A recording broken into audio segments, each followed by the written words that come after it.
안녕하십니까. 금성일기 이경숙입니다. 제가 올 한해 읽은 책은 니코스 카잔차키스의 그리스인 조르바입니다. 소설의 주인공 조르바는 실존 인물이기도 하죠. 1917년 카잔차키스의 나이 34살 되던 해에 석탄 연료를 구하기 위해서 펠로폰네소스로 갈탄을 구하러 가게 되는데요. 거기에서 조르바를 만나면서 그의 인생에 많은 영향을 받게 됩니다. 카잔차키스는 자신의 영혼에 깊은 골을 남긴 사람으로 호메로스, 베르그송, 니체 그리고 조르바를 꼽을 정도였습니다.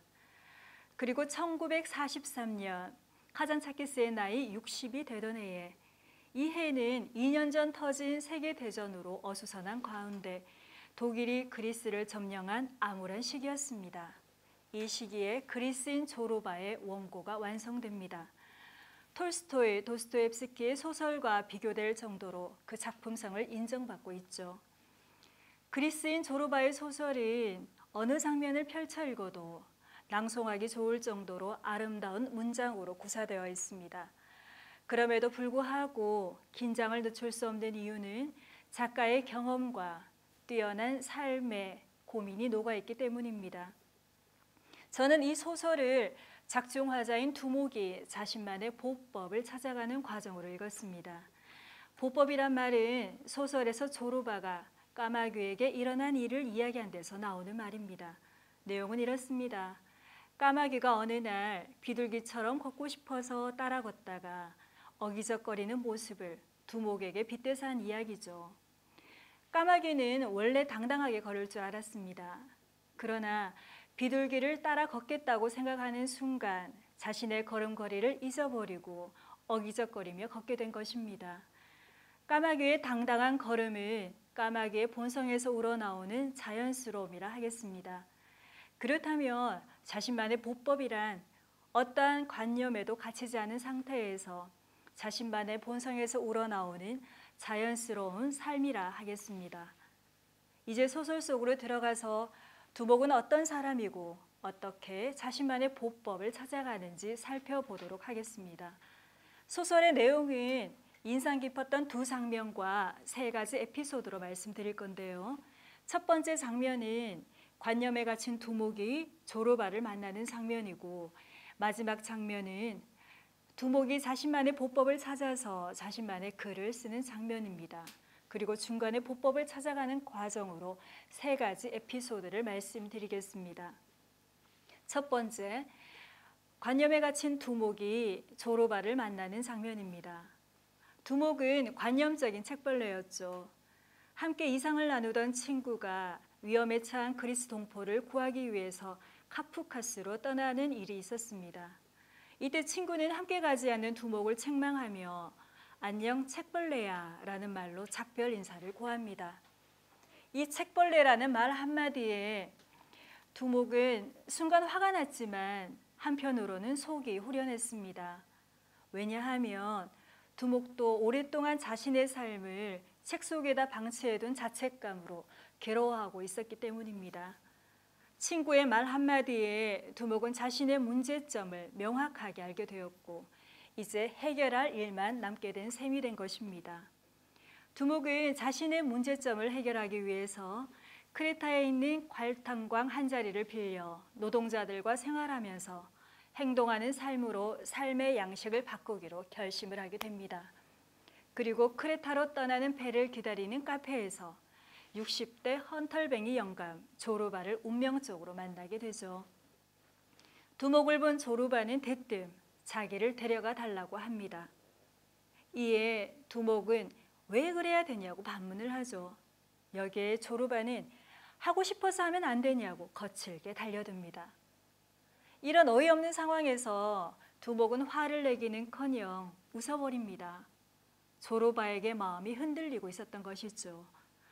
게다가 조르바는 갈탄을 캐는 경험도 있었고 어떻게 알았는지 두목이 가장 좋아하는 음식이 스프였는데 기막힌 스프까지 끓여준다는 것이었습니다.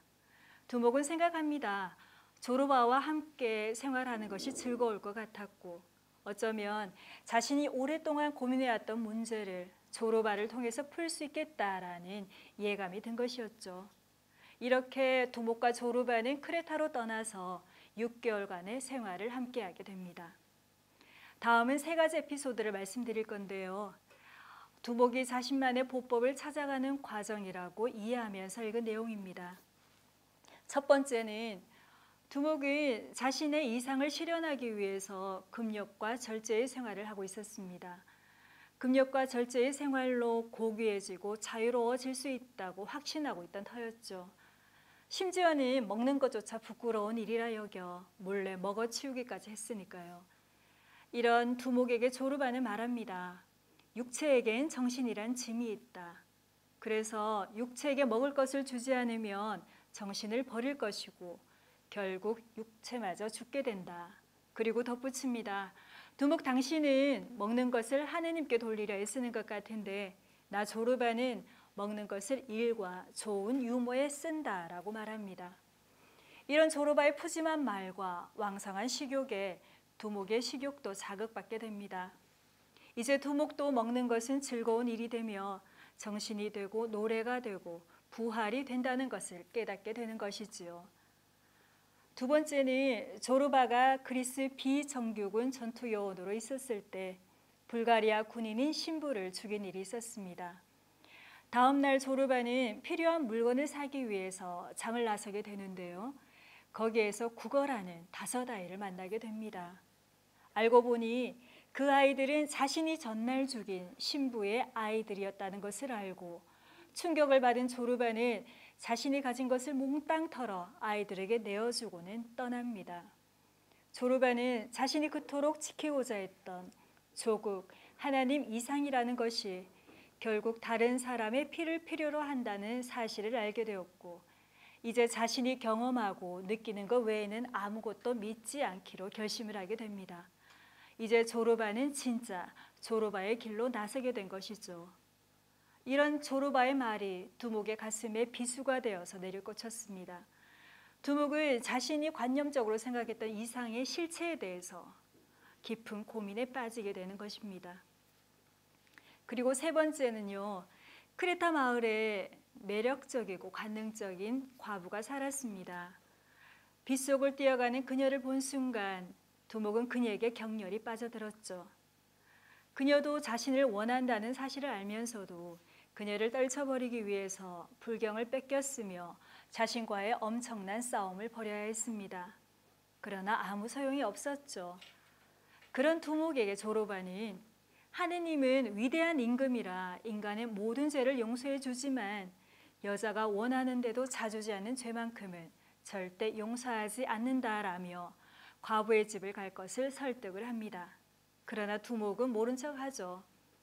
그렇게 시간이 흘러 조르바와의 생활이 막바지에 다다를 즈음 두목은 자신의 마음의 명령에 따라 과부의 집을 찾아가게 되고 과부와 동침을 하게 됩니다. 두목은 육신의 사소한 즐거움이 정신의 엄청난 기쁨으로 바뀐다는 사실을 알게 되었고 무작정적인 금욕으로는 절대 몸과 마음이 자유로울 수 없다는 것도 알게 된 것입니다. 이렇게 두목은 조르바의 생활을 통해서 서서히 자신의 관념에서 벗어나기 시작합니다. 3가지 에피소드에서 봤듯이 두목은 자신의 기본적인 삶조차 관념화시켰던 것입니다. 여기에서 우리는 자신의 삶을 관념화시켰을 때 얼마나 수동적 삶을 살게 되며 몸과 마음이 경직되는가를 알 수 있습니다. 이제 마지막 장면, 두목이 자신만의 보법을 찾아서 자신만의 글을 쓰는 장면입니다.